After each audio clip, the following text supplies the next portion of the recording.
La lógica de Aristóteles, silogismos y tipos de premisas. Para entender los tipos de premisas, debemos analizar primero qué es un silogismo. Entonces, ¿qué es un silogismo? Un silogismo es el razonamiento guiado por premisas a partir de la cual se deduce una conclusión. Y bien, ahora, ¿qué es una premisa? Una premisa es el enunciado o frase en la cual se afirma o niega un hecho. Básicamente, es cualquier tipo de enunciado declarativo y representa algo mental, ya sea material, inmaterial, real o imaginario. En la estructura del silogismo encontramos a la premisa 1 o premisa mayor, a la premisa 2 o premisa menor y por último la conclusión, que es el resultado de estos dos. De manera que los primeros enunciados o premisas nos ayudan a llegar a la conclusión utilizando nuestro razonamiento. Y esto es más sencillo de lo que parece. Vamos con un ejemplo. Mi premisa 1 o premisa mayor sería: todos los automóviles tienen motor. Mi premisa menor sería: todos los motores utilizan aceite.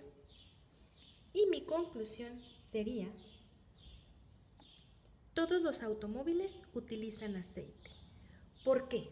Porque si junto estas dos ideas puedo generar nueva información, que en este caso sería que los automóviles utilizan aceite. Vamos a analizar otro ejemplo.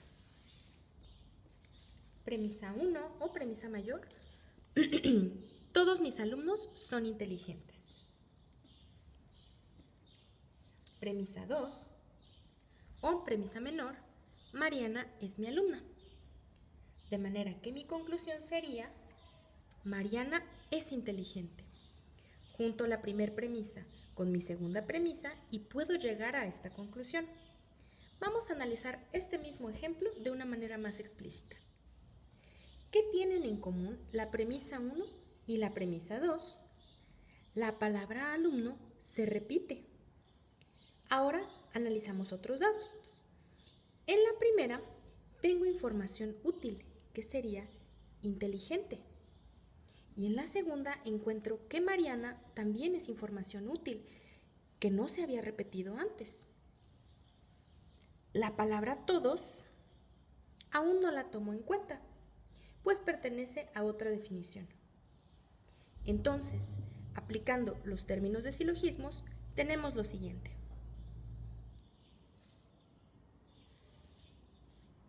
Término mayor, término medio y término menor. Definir y ejemplificar estos términos nos ayuda a encontrar conclusiones de manera más sencilla. Comenzamos. Término medio se encuentra en la premisa 1 y en la premisa 2. En este ejemplo tenemos la palabra alumno. El término menor solamente se encuentra en la segunda premisa, es decir, en este ejemplo sería Mariana.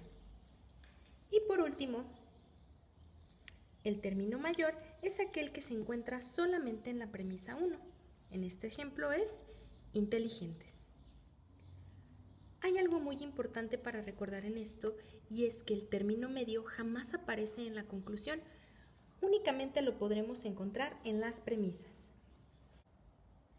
Existen, como dijimos antes, diferentes tipos de premisas que podemos clasificar en dos grupos dependiendo del tipo de idea que quiera expresar y las palabras que utilicen. Estas son universales y particulares, que a su vez pueden ser afirmativas y negativas, ambas. Y tenemos también nuestra conclusión, que puede ser válidas e inválidas según sea el caso. Vamos a analizarlos uno por uno. En las universales, encontramos que las afirmativas pueden tener palabras claves como todo, toda, todos o todas, existe un, existe una y para todo. En el caso de los negativos, las palabras claves son ningún y no. ¿Esto qué quiere decir? Que sí o sí tu premisa tiene que incluir alguna de estas palabras para considerarse universal afirmativa y una de estas palabras para considerarse universal negativa. Vamos ahora con las particulares. En estas encontramos que las palabras clave para la particular afirmativa son algún o alguna y para la particular negativa son algún no. Por ejemplo, en la premisa todos somos humanos, podemos clasificarla como universal y afirmativa, pues incluye esta palabra clave que es precisamente de esta. Otro ejemplo, algunos humanos son españoles. Este sería particular afirmativo, precisamente por el uso también de esta palabra clave. En el ejemplo, ningún hombre es fiel, podemos decir que este sería universal negativo, precisamente también por esta palabra clave. En el ejemplo, algunos mamíferos no tienen plumas, vemos que en este caso es particular negativo, precisamente por esta palabra clave. Es importante recordar que no todas las premisas, por el hecho de ser particulares universales afirmativas, significan que sea algo válido. A veces podemos toparnos con premisas que, si bien son particulares o universales afirmativas, su resultado o conclusión puede ser inválido. Por ejemplo, todas las truchas son mamíferos es mi premisa número 1. Todos los mamíferos tienen pulmones es mi premisa número 2. Hasta aquí podemos ver que ambos son válidos, afirmativos. ¿Qué puedo concluir a partir de esto? Que todas las truchas tienen pulmones. De manera que esta es una conclusión inválida con premisas universales afirmativas. Vamos con otro ejemplo. Mi premisa número 1 dice, si yo soy presidente, entonces soy famoso, lo que la hace una particular afirmativa. Premisa número 2, yo no soy presidente, lo que la hace una premisa particular negativa. Conclusión. Por lo tanto, yo no soy famoso. Esta es una conclusión válida. ¿Por qué? Porque yo ni soy presidente ni soy famoso. Vamos con otro ejemplo. Premisa 1. Si Leonardo DiCaprio es presidente, entonces es famoso. Esta es una premisa particular afirmativa. Premisa número 2. Leonardo DiCaprio no es presidente. Esta es una premisa particular negativa.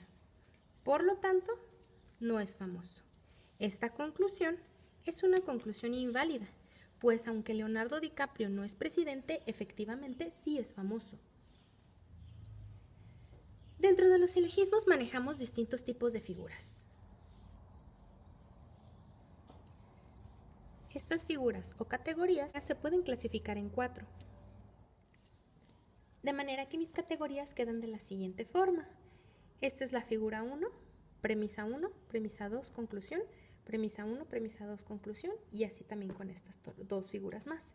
¿Qué es lo que tratan de hacer estas figuras? Es generalizar, es decir, ante una cierta silogismo te puede dar la respuesta incluso antes de que tú la resuelvas de manera razonada.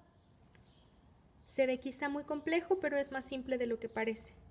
Tenemos que Q, entonces, sería el término mayor. Tenemos que S sería el término medio. Y por último, P, el término menor. De manera que queda término medio, término mayor, término menor, término mayor.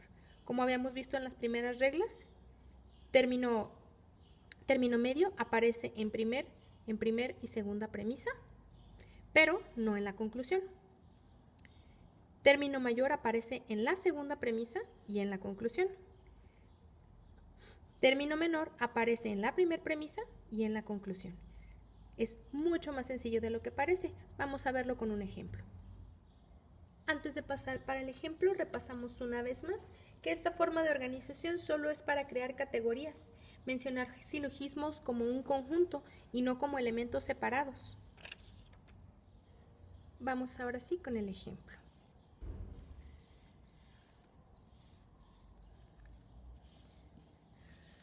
Premisa 1. Todos los hombres son mortales. Premisa 2. Sócrates es un hombre. Conclusión. Por lo tanto, Sócrates es mortal. En esta parte, o en este silogismo, lo podemos clasificar en la categoría 1 por lo siguiente. Las S son el término medio como habíamos visto en la primera equivalencia, de manera que S terminaría siendo el término que se encuentra en la premisa 1 y en la premisa 2, es decir, hombre. S es igual a hombre. Después tenemos a P, que es el término menor, es decir, el que se encuentra únicamente en la premisa 1, es decir, mortales.